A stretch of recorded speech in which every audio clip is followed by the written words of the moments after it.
Welcome back. आज हम इस क्वेश्चन को सॉल्व करेंगे कि जब हम एक एआई मॉडल को क्रिएट करते हैं उसके बाद उसको इवैल्यूएट करना, मतलब उसको परीक्षा लेने की हमें क्यों ज़रूरत है। तो इसके काफ़ी सारे पॉइंट्स हैं। आज हम 2 पॉइंट्स पर डिस्कस करेंगे। पहला है आपके सामने performance assessment. Evaluation helps determine how well the AI model performs on task. मतलब आपने एक एआई मॉडल बनाया और वो एक मॉडल कुछ स्पेसिफिक काम, कोई एक निर्धारित काम करने के लिए ही बनाया गया है।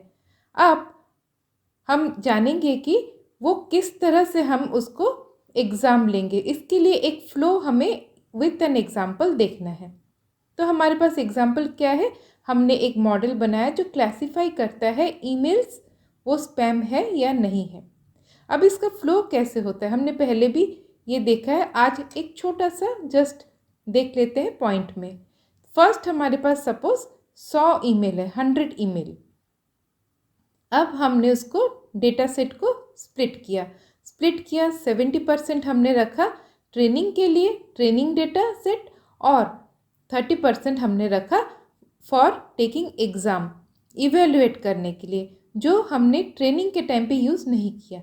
अब यहाँ पर सेकंड पॉइंट है एक्सपेक्टेड रिजल्ट ग्राउंड ट्रूथ से। ग्राउंड ट्रूथ मतलब जो 30% हमने डेटा रखा था टेस्टिंग के लिए, वो है ग्राउंड ट्रूथ। मतलब हमें वो मालूम है क्या आंसर है। अब हम मॉडल को जब क्वेश्चन देंगे और हम कंपेयर करेंगे कि वो उसने सही दिया या नहीं, किसके साथ कंपेयर करेंगे, ग्राउंड ट्रूथ के साथ। अब जब मॉडल ने प्रिडिक्शन दिया टेस्ट डेटा सेट के ऊपर, उसके बाद हम जान पाएंगे कि ये सही में कितनी हद तक सही काम कर रहा है।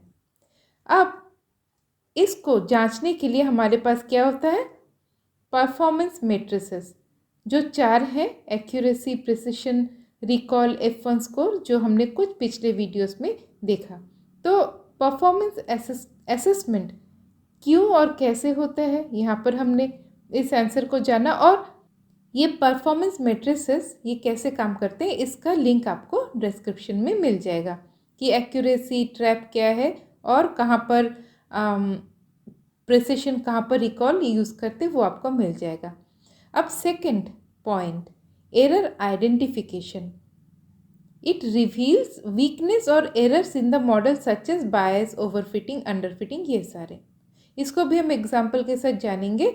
अब एरर आइडेंटिफिकेशन मतलब हमने जो ट्रेनिंग के लिए डेटा दिया वहाँ पे कहाँ गलती रहेगी और उसने जो सीखा वहाँ पे क्या गलती रहेगी, ये सारे एरर्स हम जान सकते हैं।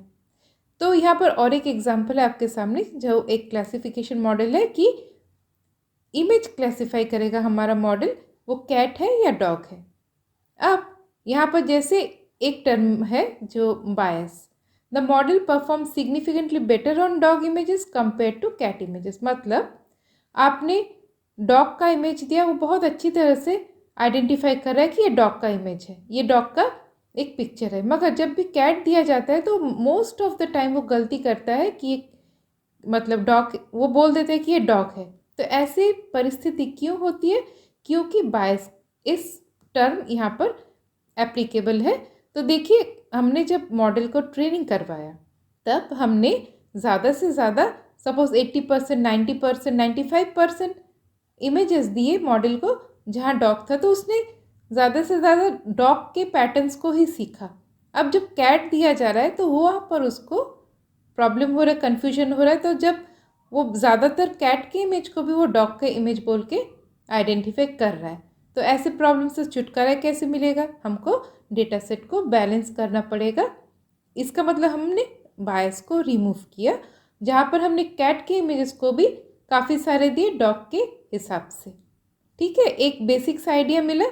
सेकंड, जैसे ओवर फिटिंग, यहाँ पर क्या हुआ कि 90% एक्यूरेसी वो ट्रेनिंग डेटा सेट के, जब हम ट्रेनिंग करवा रहे हैं जो डेटा सेट के साथ, अब वहाँ पर वो दिखा रहे 98%, 99% एक्यूरेट रिजल्ट। मगर जैसे ही टेस्ट डेटा सेट देते हैं, टेस्टिंग करते हैं, जैसे 30% जो हमने रखा था सपोज, तब वहाँ पर देखा जाए 65%, 50%, इस तरह का उसका एक्यूरेसी रिजल्ट आ रहा है।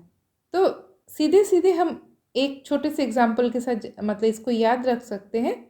जैसे एक स्टूडेंट को एग्ज़ाम के लिए, मैथ्स एग्ज़ाम में 100 क्वेश्चंस है, उसमें सपोज़ 99 क्वेश्चन से उसको ट्रेनिंग दिलवाया गया।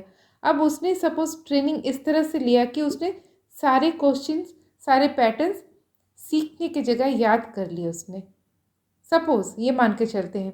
अब क्या हुआ, जब नया उसके पास क्वेश्चन आया तब उसने तो मोर और लेस याद करने की तरह किया था, तो अब उसको गलतियाँ उससे ज़्यादा होंगी क्योंकि उसने सीखा कम, याद किया ज़्यादा। तो इससे हम याद रख सकते हैं ओवरफिटिंग। अब the model has learn specific details of the training data but fails to generalize to new data. More और लेस समझ में आ गया यहाँ पर क्या बोलना चाह रहा है। तो ये ओवरफिटिंग, बायस, अंडरफिटिंग, इसको हम और भी अच्छे से जानेंगे नेक्स्ट। और एक मैं आपसे शेयरिंग, मेरा जो शेयरिंग है वो शेयर करूँगा, उसमें हम जान पाएंगे।